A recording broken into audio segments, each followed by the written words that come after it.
Viewers, তো সেই বিখ্যাত দই আজকে খেতে চলে আসলাম। তার স্বাদ কেমন আপনাদেরকে ভিডিওতে জানিয়ে দেব, এবং আপনারা যারা নিতে চান তারা অবশ্যই খালিশপুর বাজারে চলে আসুন এবং কুষ্টিয়ার সেই বিখ্যাত দই নিয়ে যান। কি কি কি খাচ্ছেন ভাই? ভাই, এটা হচ্ছে কুষ্টিয়ার সেই বিখ্যাত দই, এখন বর্তমানে পাওয়া যাচ্ছে খালিশপুর বাজারে। আপনারা খালিশপুর বাজারে আসলেই পেয়ে যাচ্ছেন তেল পাম্পের সাথে এই দইটি। স্বাদ কেমন? স্বাদ একটু ভাই খেয়ে দেখি আগে। ভাই মাশাআল্লাহ, চমৎকার স্বাদ। এই ভাইও খাচ্ছেন নাকি?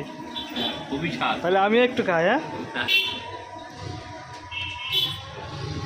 তো ভিউয়ার্স, আর নয় মেহেরপুর, আর নয় কুষ্টিয়া, আর নয় খোকসা, এখন আপনারা পেয়ে যাচ্ছেন খালিশপুর বাজারেই সেই কুষ্টিয়ার বিখ্যাত দই, যার স্বাদ অতুলনীয় এবং অত্যন্ত সুস্বাদু।